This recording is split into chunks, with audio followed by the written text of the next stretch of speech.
Olá, meu querido aluno e minha querida aluna, tudo bem com vocês? Espero que sim. Saudade de vocês. Estamos começando mais uma videoaula de geografia, logo após a vinheta.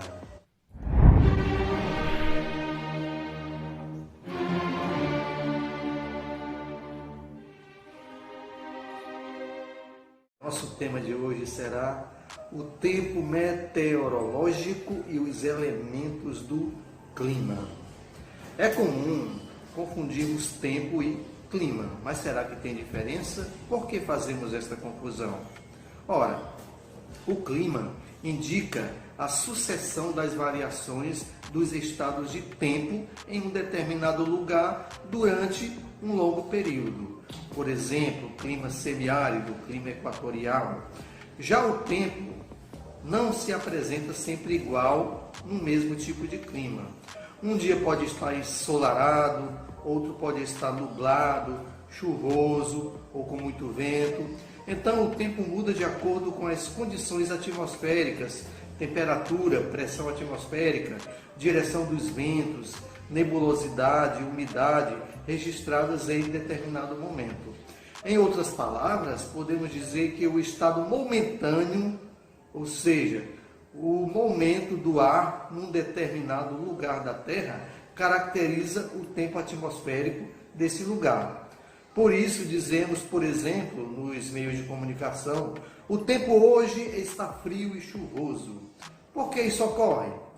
Ora, a atmosfera, camada gasosa que envolve a Terra, não se apresenta de forma homogênea em toda a sua extensão. Torna-se rarefeita e tem sua composição alterada à medida que a altitude aumenta. Ao nível do mar é constituída de 78% de nitrogênio, 21% de oxigênio e apenas 1% de outros gases, como argônio, xerônio, neônio, gás carbônico, entre outros, além de poeira. O oxigênio que existe no ar atmosférico é indispensável para que haja vida na superfície da Terra.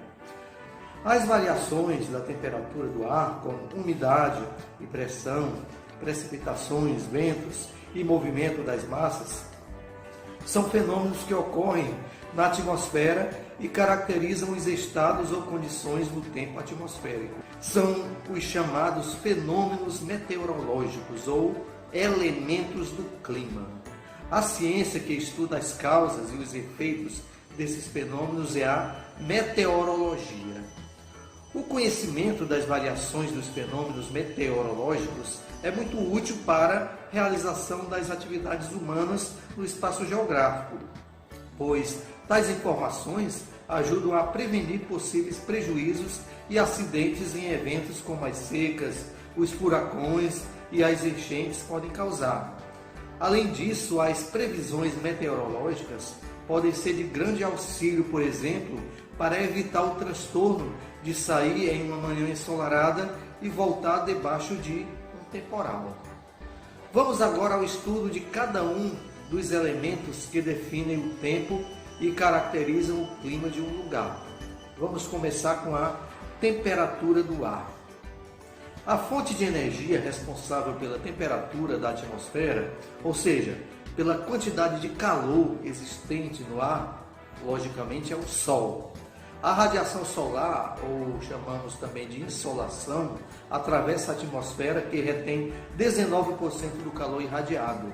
47% dessa radiação é absorvida pelas águas e terras da superfície terrestre e refletida para o alto, aquecendo a atmosfera de baixo para cima. Os outros 34% são refletidos diretamente pela atmosfera e pela superfície da Terra. A quantidade de calor que está presente na atmosfera em determinado momento corresponde à sua temperatura, medida por um termômetro meteorológico. O termômetro de máxima e de mínima, que, como o próprio nome diz, registra as condições máximas e mínimas de temperatura do ar. Nós podemos usar, galera, duas escalas para medir a temperatura do ar. A escala Celsius ou centígrado e a escala Fahrenheit. A mais usada logicamente no Brasil, é a escala Celsius, que se baseia no ponto de congelamento, que é 0 grau, e no ponto de ebulição, que é 100 graus centígrados. Na escala Fahrenheit, o ponto de ebulição corresponde a 212 graus Fahrenheit e de congelamento a 32 graus Fahrenheit. Ao estudar a atmosfera, os meteorologistas preocupam-se em investigar alguns dados importantes. A temperatura máxima, que é a mais elevada temperatura registrada em determinado período. O registro pode ser diário, mensal ou anual. A temperatura mínima, que é a mais baixa temperatura registrada em determinado período, que pode ser medida diária, mensal ou anualmente. A média térmica, ou seja, a média aritmética das duas temperaturas, que pode ser calculada também diária, mensal ou anualmente. E a amplitude térmica, que é a diferença entre a maior e a menor temperatura registrada em determinado período. Umidade do ar. A umidade atmosférica, que é a quantidade de vapor de água existente no ar, varia de um lugar para outro e até em um mesmo lugar, dependendo do dia, do mês ou da estação do ano. É comum ver ou ouvir em boletins meteorológicos afirmações como tempo bom, temperatura estável, umidade relativa do ar de 60%. Você sabe o que significa a umidade relativa do ar? Ora, a umidade da temperatura pode ser considerada em números absolutos grama por metro cúbico, ou seja, gramas de água existentes em cada metro cúbico de ar, ou relativamente ao seu ponto de saturação, que é a sua capacidade máxima de reter umidade. Portanto, umidade relativa de 60% quer dizer que faltam 40% para atingir a capacidade de retenção total de vapor de água no ar e começa a chover. Quando o vapor de água da atmosfera atinge seu ponto de saturação, ocorrem as chamadas precipitações, que podem se apresentar sob várias formas, em forma de chuva, em forma de neve, de granizo. São as chamadas precipitações não superficiais, porque a condensação acontece nas camadas mais elevadas da atmosfera. Quando a condensação ocorre na superfície da Terra, forma-se o chamado nevoeiro, o orvalho também e a geada, que não são considerados propriamente precipitações, e sim condensações superficiais. Por quê? Porque não caem, isto é, não se precipitam. Uma outra pressão atmosférica. O físico e matemático italiano Evangelista Torricelli, ele provou que o ar exerce uma pressão sobre os corpos, cuja força é igual ao peso de uma coluna de mercúrio de 1 centímetro de diâmetro e 76 centímetros de altura ao nível do mar. Ora, o peso do ar sobre a superfície da Terra é chamado pressão atmosférica. Como esse peso não é exercido de maneira uniforme em todos os lugares, temos diferenças de pressão atmosférica na superfície terrestre. Dessas diferenças se originam os ventos.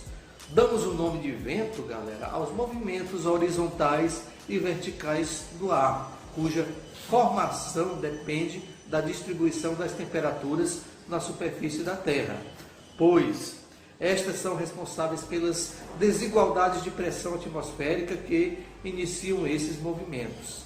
Nas regiões mais frias da Terra, o ar é mais pesado. Já nas áreas quentes, o ar já é mais leve. O mecanismo básico dos ventos depende da maior ou menor pressão do ar sobre a superfície da Terra. Os ventos deslocam-se sempre das áreas de alta pressão, que é as áreas frias, para as áreas de baixa pressão, que são as áreas quentes.